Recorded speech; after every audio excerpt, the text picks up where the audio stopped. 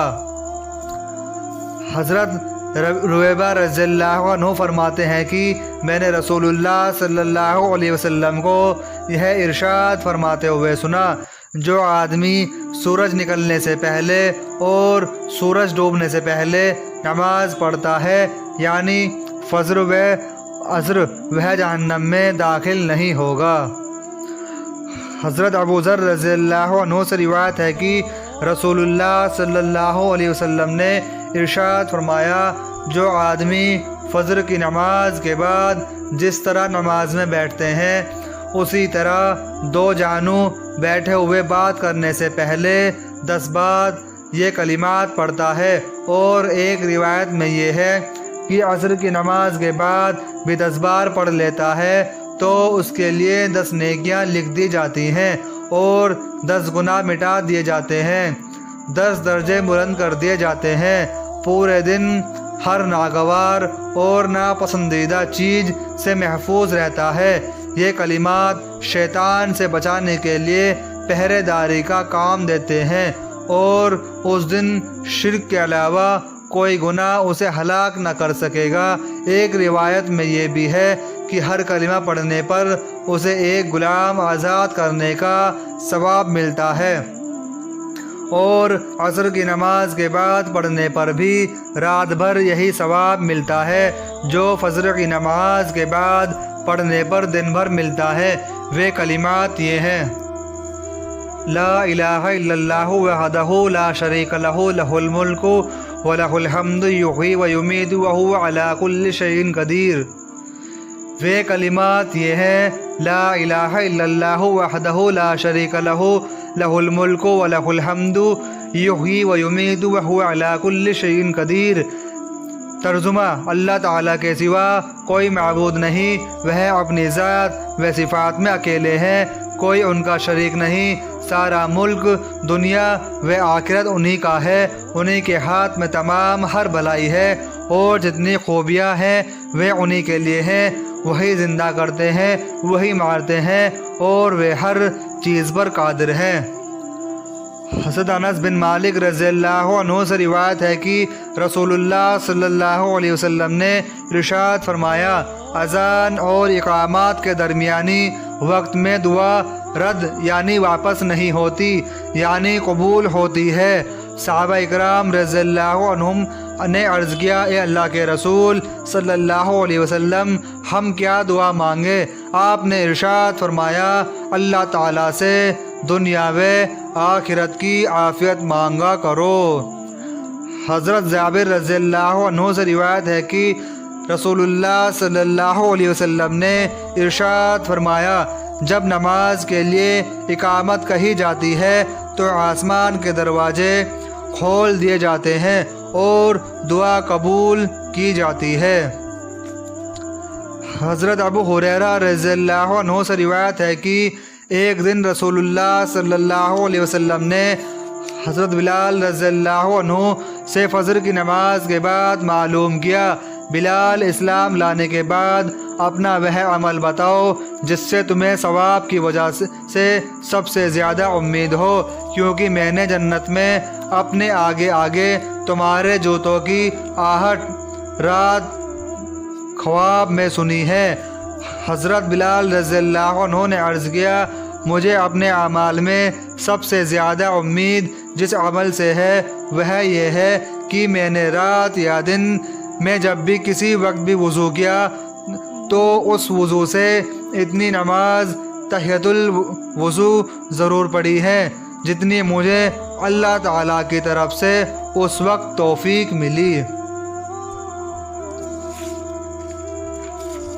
حضرت ابو ہریرہ رضی اللہ عنہ سے روایت ہے کہ میں نے رسول اللہ صلی اللہ علیہ وسلم سے ارشاد فرمایا، میری امت قیامت کے دن اس حال میں بلائی جائے گی کہ ان کے ہاتھ، پاؤں اور چہرے وضو کے پانی میں دھلنے کی وجہ سے روشن اور چمکدار ہوں گے۔ لہٰذا جو آدمی اپنی روشنی کو بڑھانا چاہے تو اسے چاہیے کہ وہ اسے بڑھائے۔ فائدہ مطلب یہ ہے کہ وضو اس اہتمام سے کیا جائے کہ وضو کے اعضاء میں سے کوئی جگہ خشک نہ رہے۔ حضرت عثمان بن عفان رضی اللہ عنہ سے روایت ہے کہ رسول اللہ صلی اللہ علیہ وسلم نے ارشاد فرمایا، جس نے وضو کیا اور اچھی طرح وضو کیا، یعنی سنتوں اور آداب و مستحبات کا دھیان رکھا، تو اس کے گناہ جسم سے نکالے جاتے ہیں، یہاں تک کہ اس کے ناخنوں کے نیچے سے بھی نکالے جاتے ہیں۔ فائدہ علماء کی تحقیق یہ ہے کہ وضو، نماز وغیرہ عبادت کے صرف چھوٹے گناہ معاف ہوتے ہیں، کبیرہ بڑے گناہ بنا توبہ کے معاف نہیں ہوتے۔ اس لیے وضو، نماز وغیرہ عبادت کے ساتھ توبہ و استغفار کا بھی اہتمام کرنا چاہیے۔ البتہ اللہ تعالیٰ اپنے فضل سے کسی کے گناہ کبیرہ بھی معاف کر دیں تو دوسری بات ہے۔ حضرت عبد الرحمن بن سہل بن حنیف رضی اللہ عنہ فرماتے ہیں کہ نبی کریم صلی اللہ علیہ وسلم اپنے گھر میں تھے، آپ پر یہ آیت اتری، وَاصْبِرْ نَفْسَكَ مَعَ الَّذِينَ يَدْعُونَ رَبَّهُمْ بِالْغَدَاوَةِ وَالْعَشِيِّ۔ ترجمہ، اپنے آپ کو ان لوگوں کے پاس بیٹھنے کا پابند کیجیے جو صبح و شام اپنے رب کو پکارتے ہیں۔ نبی کریم صلی اللہ علیہ وسلم اس آیت کے نازل ہونے پر ان لوگوں کی تلاش میں نکلے۔ ایک جماعت کو دیکھا کہ اللہ تعالیٰ کے ذکر میں مشغول ہے، کچھ لوگ ان میں بکھرے ہوئے بالوں والے، خشک کھالوں والے اور صرف ایک کپڑے والے کی صرف ایک لنگی ان کے پاس ہے۔ جب نبی کریم صلی اللہ علیہ وسلم نے ان کو دیکھا تو ان کے پاس بیٹھ گئے اور ارشاد فرمایا، تمام تعریفیں اللہ تعالیٰ کے لیے ہی ہے جس نے میری امت میں ایسے لوگ پیدا فرمائے کہ مجھے خود ان کے پاس بیٹھنے کا حکم فرمایا۔ حضرت ابو ہریرہ رضی اللہ عنہ روایت کرتے ہیں کہ رسول اللہ صلی اللہ علیہ وسلم نے ارشاد فرمایا، اللہ تعالیٰ کے کچھ ایمان والے بندے اور ایمان والی بندی پر اللہ تعالیٰ کی طرف سے مصیبتیں و حوادث و پریشانیاں آتی رہتی ہیں، کبھی اس کی جان پر، کبھی اس کی اولاد پر، کبھی اس کے مال پر، اور اس نتیجے میں اس کے گناہ جھڑتے رہتے ہیں، یہاں تک کہ وہ مرنے کے بعد اللہ تعالیٰ سے اس حال میں ملاقات کرتا ہے کہ اس کا ایک گناہ بھی باقی نہیں رہتا۔